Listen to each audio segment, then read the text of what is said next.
e hipófisis. ¿Han hecho diabetes insípida? No. Eso le toca conmigo, ¿no es cierto? ¿Han visto casos de diabetes insípida? ¿No?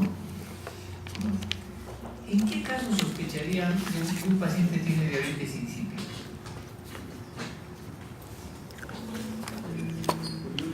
Que hay poliuria. Pero a ver, normalmente ¿cuánto se supone que debemos, mejor dicho, cuánto se supone que debe orinar la persona? 1 o 2 litros. En realidad tenemos que medirlo por mililitros por kilo de peso. Kilogramos. Si yo peso 60, ¿cuánto tendría que orinar? No debe pasar de 30 mililitros por kilo por día. Cuando una persona tiene gran poliuria, estos pacientes pueden orinar hasta 10 litros al día. Y la característica es que orinan más de noche. Y solo se van a saciar si toman agua helada. Dentro de la anamnesis, ustedes tienen que sospechar que alguien tiene diabetes insípida si es que orina más de 3 litros al día. Esto es más lijuria y generalmente se van a saciar solo cuando toman agua helada. ¿Ya? Son datos, digamos, clínicos que es importante saber. En el gráfico ustedes ya están viendo cómo debe ser la fisiología normal de lo que es la hormona, ¿no?, que secreta la vasopresina, que es la hormona antidiurética. Imagínense si no tuviéramos hormona antidiurética. Hay gente que está 20 años con diabetes insípida, y se hacen todos los estudios y a nadie se le ocurre pensar que es una diabetes insípida. ¿Dónde se produce la hormona antidiurética? Ahí está, miren.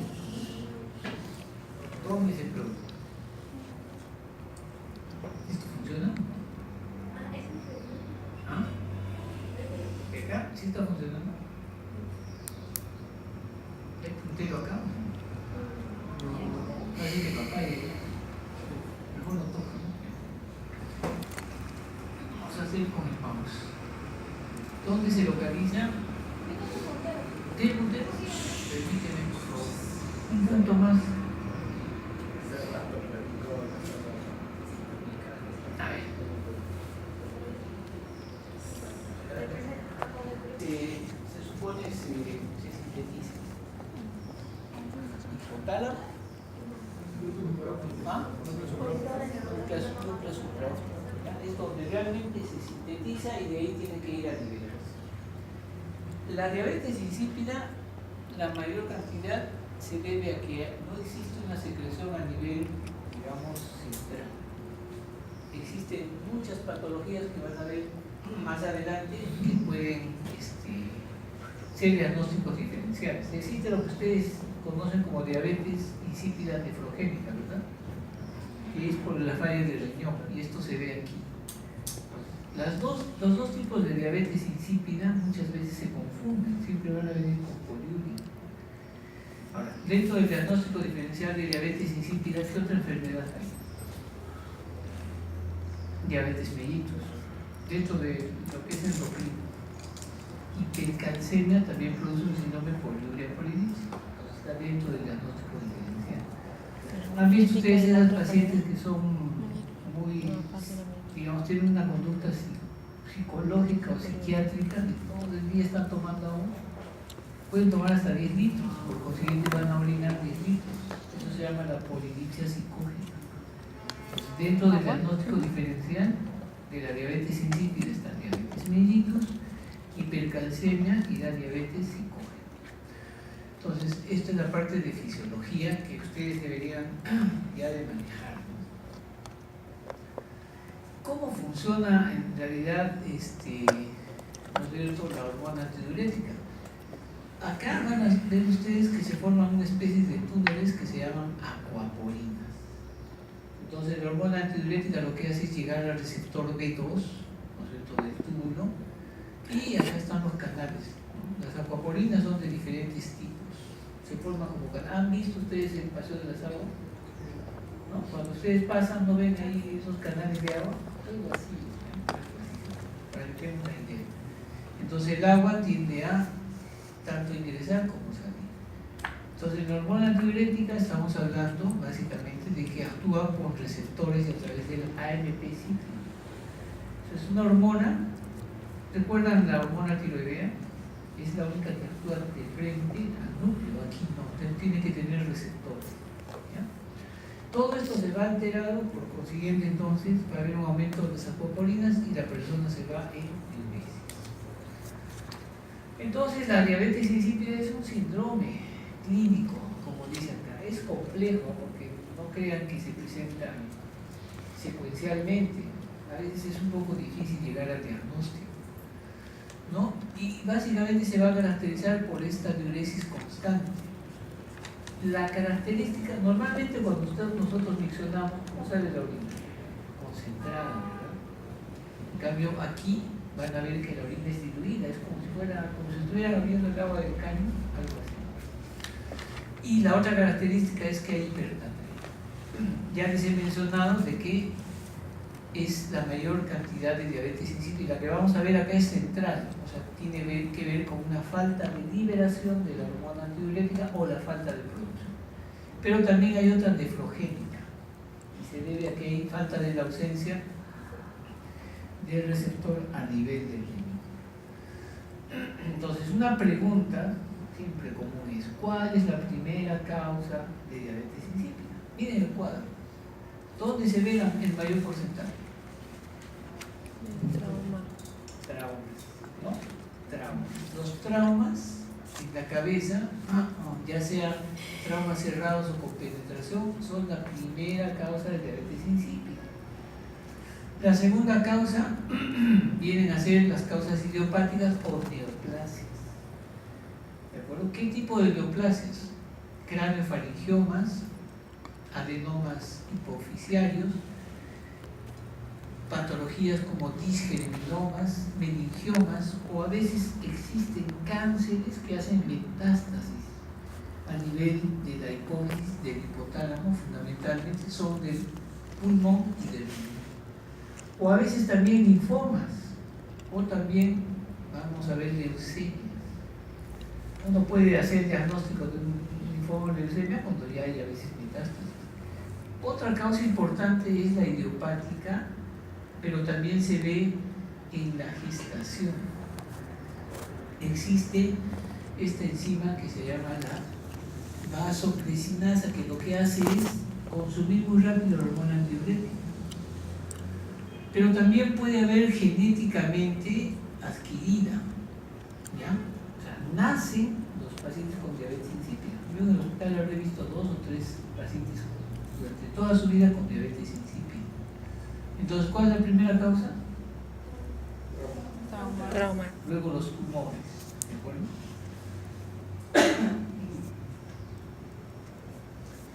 Entonces, hemos dicho que la característica clínica es que hay poliuria, más de 3 litros de diuresis, más de 24 horas. Entonces, ¿cómo lo van a medir? Siempre pesando al paciente y sabiendo que es más de 50 mililitros por kilo. Otra característica es que, obviamente, para hacer el diagnóstico tenemos que pedir la orina, ¿no? Y que vamos a ver, la osmolaridad urinaria siempre está disminuida, menos de 300 miliosmoles por kilo. ¿Cuál es el valor normal? De 100 hasta 1400. Es el valor normal de la osmolaridad urinaria, siempre está hacia abajo. Y va a haber, generalmente cuando está menos de este valor, no hay hipernatremia. Cuando no hay hipernatremia, ¿por qué? Porque la persona está tomando siempre agua, es el mecanismo compensatorio. ¿De acuerdo? Por eso es el síndrome de poliuria polidipsia. Y la orina es cristalina. Ahora, la polidipsia, como dice, es imperiosa, insaciable, no se interrumpe todo el día, las 24 horas. A veces puede haber poliuria y a veces hay micturia. Y a veces se confunde cuando son niños con la diuresis nocturna. Piensan que se van orinando en la cama, pero a nadie se le ocurre pensar que podría ser una diabetes insípida. Entonces, mientras la persona pueda hidratarse, no se compromete el estado general. Obviamente lo que sí va a haber es fatiga, somnolencia, y como hay una deshidratación intracelular, lo que se puede ver es una piel seca, o también el paciente va a estar constipado. Entonces, el diagnóstico, como ustedes ven, sospechoso, es cuando hay una diuresis generalmente mayor de 5 litros, le piden un simple examen de orina y la densidad urinaria va a estar menor a 1005. Se puede hacer rápido una prueba. Ahora hay disponibilidad de tener la vasopresina. Uno le da la vasopresina como prueba terapéutica y deja de orinar hasta el diagnóstico. Pero a ver, consigan la vasopresina. Es un poco complicado. Pero está la sospecha clínica. Hay una prueba que siempre se pide, que es el examen de deprivación de agua. Pero esta prueba no sirve para hacer el diagnóstico de diabetes insípida, sino muchas veces hay duda entre una diabetes insípida central parcial y una diabetes nefrogénica. ¿Ya? Entonces, para diferenciar una de estas es que se pide el examen de deprivación de agua, por si acaso, ¿ya? Para que tengan en cuenta eso. Y acá se ve en ese examen de deprivación de agua, ¿no? Para ver básicamente esta parcial central de la parcial nefrogénica. Entonces, ¿en qué consiste? La persona pues se le hospitaliza y se le empieza a monitorizar y no se le da nada de agua y la persona empieza a orinar. Cuando pierde más del 3% de su peso o ya empieza a haber manifestaciones neurológicas de deshidratación, se suspende la prueba y se le mide básicamente la osmolaridad, tanto plasmática como urinaria. Y después se le coloca la hormona antidiurética, se da la vasopresina. Si sale normalmente no va a haber, digamos, la medicación va a estar normal tanto la osmolaridad plasmática como urinaria, pero nos sirve entonces para diferenciar la diabetes insípida central parcial de la nefrogénica parcial o la completa. Lo vuelvo a insistir, no sirve para el diagnóstico de diabetes. ¿Qué pruebas u otras pruebas funcionales puedo hacer? Primero, restricción de agua. 8 horas el sujeto está normalmente, digamos, sin tomar agua. Y si obviamente disminuye el volumen urinario con incremento de la densidad y la osmolaridad urinaria mayor de 800 y no se modifica la osmolaridad plasmática, esto es un sujeto normal. En una persona que tiene diabetes insípida, obviamente va a empezar a orinar bastante. Hay otra prueba que se puede hacer, que es infundir de solución salina hipertónica. Miren, en 45 minutos a esta velocidad. ¿Y qué se ve? Que disminuye el volumen urinario con incremento de la osmolaridad. También presenta esto, no es otra vez insípida. La otra es vasopresina en sangre. Yo puedo medir la vasopresina y decir si efectivamente este paciente tiene diabetes insípida cuando la hidratación es normal y lo normal es que varíe de 1 a 5 picogramos. Entonces, sin embargo, se ha visto que la mejor prueba es la correlación entre la concentración de la vasopresina y la osmolaridad del plasma. O sea, se pueden pedir estas otras pruebas funcionales.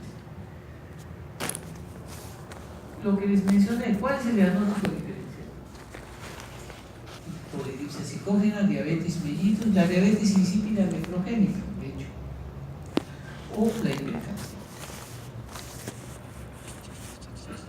Este es un cuadro que nos va a ayudar a diferenciar, ¿no? La diuresis osmótica, normal es esta, pero si yo tengo un paciente con diabetes insípida, siempre esta osmolaridad sérica va a ser mayor y la osmolaridad urinaria va a ser menor. El sodio, muchas veces, dependiendo, ¿no? Si tengo un paciente con diabetes insípida descompensada, va a tener hipernatremia. Y miren la densidad urinaria. A veces un paciente puede estar sobrehidratado, son estos pacientes de la polidipsia psicógena. La osmolaridad es normal, la osmolaridad urinaria es normal y el sodio puede estar normal o alto, pero miren la densidad urinaria. Entonces, es útil, por eso pedir un simple examen de orina y ver la densidad urinaria. ¿Cuál es el tratamiento? Primero, hay que disminuir los solutos en la dieta, ¿no? La ingesta de sal también y proteínas.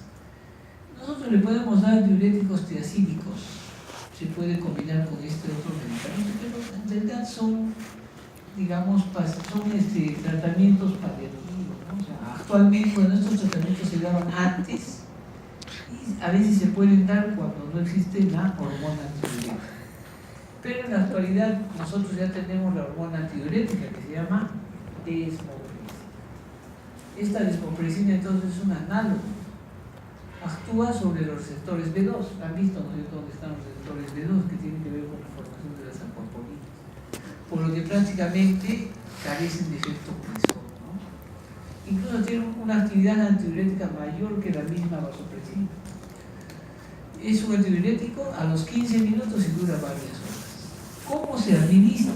Hay por vía oral, hay tabletita. Esto se usa para la diuresis nocturna. Pero lo que usamos para la diuresis insípida es por vía nasal.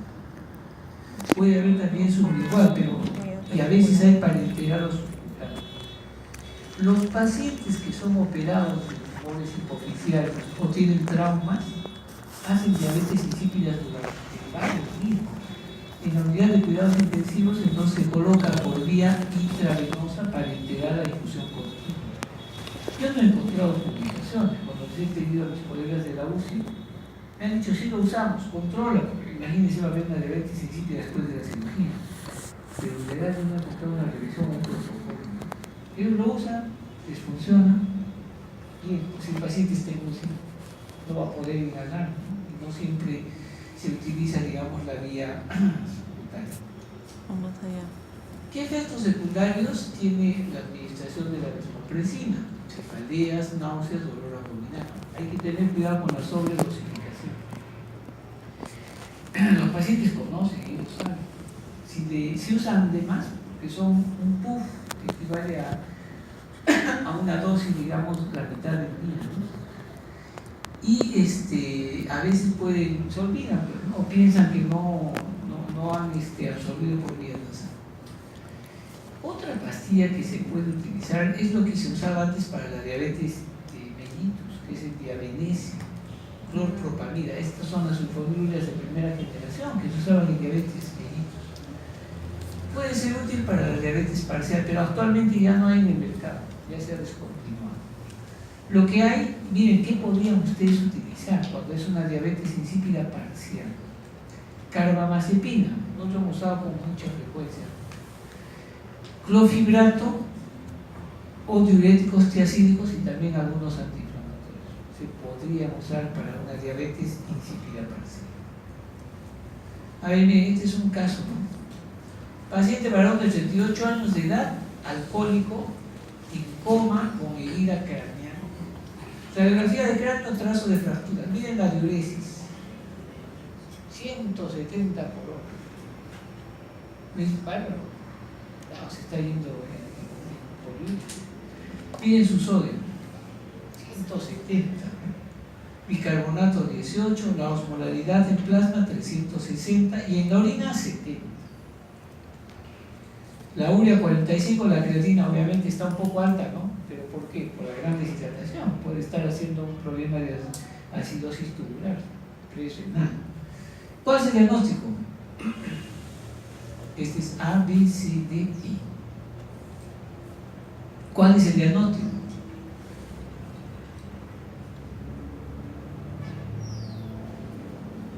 ¿Ya?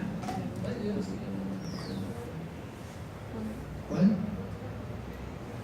¿Cuál? A, B, C, D o E. ¿Ah? Sin miedo, ¿cuál? Pues, estamos diciendo, si es un accidente, un trauma, mira, tiene una herida, es central. La central viene así. ¿Ya? Vamos al otro extremo.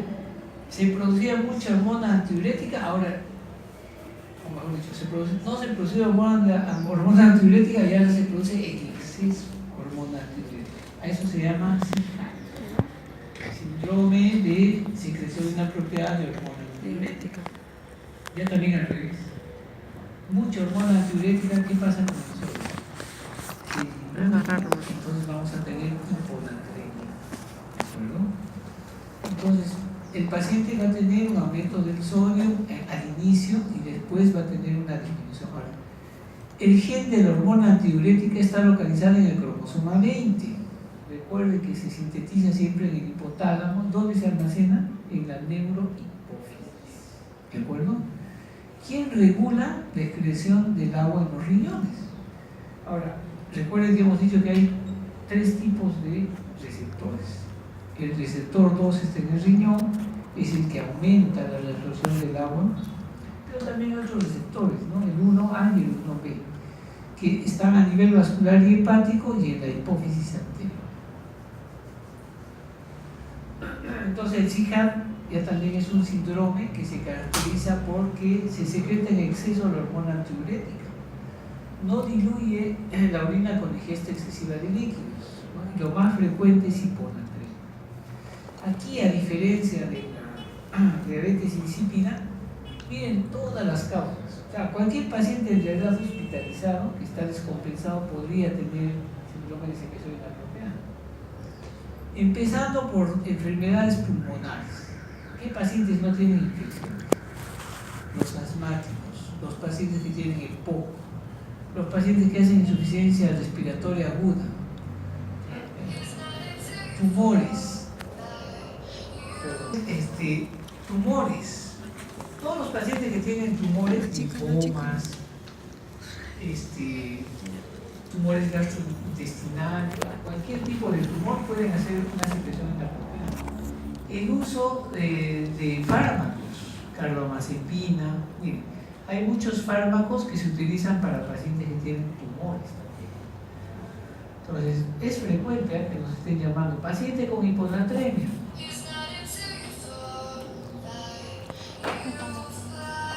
Entonces tenemos de alguna manera que sospechar que muchas causas de estos tumores se deben a los fármacos. Y también hay miscelánea, ¿no? Pacientes con VIH, con dolor, etcétera, etcétera. El tratamiento en realidad va a depender del dosaje de sodio. Muchas veces se inicia de manera lenta. La hiponatremia es la única manifestación cuando el sodio está mayor de 130. Recuerden, ¿cuál es el valor normal del sodio? 135, 145. Pero es más aguda cuando el paciente hace de pronto un cuadro de sensación nauseosa, trastorno del sensor. Nos da tiempo, ¿no?, a más o menos actuar. Pero el problema es cuando el sodio baja menos de 120. Entonces el paciente ya empieza a ver trastorno del sensor y esto progresivamente nos va a dar anorexia, vómitos, agitación, psicomotriz, confusión, convulsiones. Nosotros no vamos a saber a qué se debe. Y era un paciente hospitalizado que aparentemente no tenía ningún trastorno hidroelectrolítico, pero dentro del contexto de los pacientes que les estoy refiriendo, o sea, con infecciones, con tumores, etc. Obviamente, nadie va a hacer un diagnóstico sin medir el sodio ni hacer una exclusión de otras causas. A ver, dígame una causa de hiponatremia que se dé con frecuencia en pacientes con patología endocrina. Addison. Falla suprarrenal. Es lo mismo. La crisis suprarrenal. Hipotiroidismo. Hipotiroidismo. Pero también, cuando tengan hiponatremia, sospechen que puede tener algo de Addison y enfermedad de la tiroides, te descartan un CIHAD. No es CIHAD cuando tienes un Addison y un hipotiroidismo de completo, por si acaso con hiponatremia. ¿Ya? Entonces hay que descartar siempre eso. Entonces, ¿cómo está? ¿Qué pasa? Que hay una elevación, la osmolaridad plasmática también está baja. Recuerdan, la diabetes insípida está aumentada. Hay embolemia y por eso dice requisito que la función tiroidea, adrenal y renal sean normales para hacer un diagnóstico de CIHAD. No hay que, tampoco es el uso de diuréticos, ¿no? Porque el diurético obviamente te va a bajar el sodio, entonces puede ser por fármaco. El diagnóstico diferencial, la hiponatremia hemorrémica hipotónica, el hipotiroidismo, la insuficiencia suprarrenal, la polidipsia primaria psicógena y el síndrome de secreción inapropiada nefrogénica, que también hay, ¿no? Al igual que una diabetes insípida nefrogénica. ¿Cómo tratamos? Depende, pues, ¿no?, del factor precipitante. Entonces tendremos que ver si son fármacos, habrá que ver la dosis, disminuirla. Lo primero que hay que hacer cuando es leve, hay que darle menos agua, ¿no? Porque si no, si le aumentas la hidratación, vas a diluir más y va a haber más hiponatremia. Corrige la hiponatremia. Ojo, se da soluciones hipertónicas cuando hay deterioro neurológico y cuando, a pesar que has restringido los líquidos, el sodio está todavía bajo, menos de 120. Pero ojo, hay que hacerlo con cuidado. ¿Cómo? No perfundir más de 300 mililitros de esta solución salina al 3 o 5%. Ustedes toman el cloruro de sodio, salud, y le aumentan el hipersodio, 1, 2, 3 ampollas, para más o menos ir colocando una solución hipertónica. ¿Por qué? Si se sobrecarga, hay un problema. Este problema es irreversible, ¿no? La mielinolisis portina central es irreversible, ¿eh? El paciente ya neurológicamente puede, digamos, quedar con una secuela, y eso es irreemplazable. Tenemos que tener cuidado.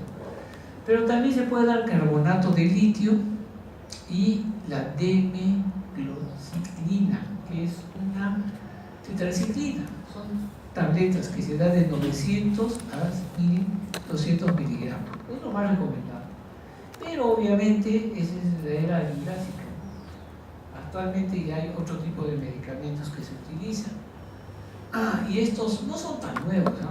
Tan nuevos en su momento, pero no siempre están al alcance en los hospitales públicos. Tenemos ciertas restricciones. Y entonces lo que se da son estos nombres, se llaman baftanes. Estos baftanes, y el que más se ha dado es el tolbaftan. Este tolbaftan, ¿qué hace? Primero, tiene una ventaja, ¿no? En hospitalizados son tabletitas de 15 miligramos que se da por vía oral y se puede dar hasta 4 tabletas en un día. Aquí hay que monitorizar siempre el sodio, ¿no? ¿Cuál es la ventaja? Que no vamos a restringir mucho el líquido, porque de todas maneras se necesita que el paciente esté hidratado, ¿no? Lo otro es que no se ajusta la dosis por edad ni sexo. O sea, tú le puedes dar a cualquier paciente. Pero ojo, siempre, a pesar que dice acá que no se ajusta si hay insuficiencia hepática, renal o insuficiencia cardíaca, hay que tener cuidado. ¿De acuerdo? Muy bien. ¿Hasta ahí alguna pregunta, comentario, queja? ¿Está claro? Ya saben reconocer una diabetes insípida central, saben reconocer o sospechar en un paciente con secreción inapropiada.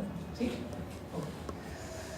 Bueno, vamos a ver ahora los tumores hipoficiales productores. ¿Ya han visto casos de acromegalia, no es cierto? ¿O no? ¿No han visto casos de acromegalia? No, sí, han debido ver. Bueno, en el hospital hay, bueno, en los hospitales grandes se tienen casos. A ver, primero, se da más en personas jóvenes, no importa si es varón o mujer, es igual. La mayor cantidad de los tumores son grandes, macroadenomas. ¿Cuánto tiempo pasa desde que el paciente tiene el tumor hasta que se deforma? 8 años. No es de la noche a la mañana. ¿Qué es lo primero que aumenta? Los pies.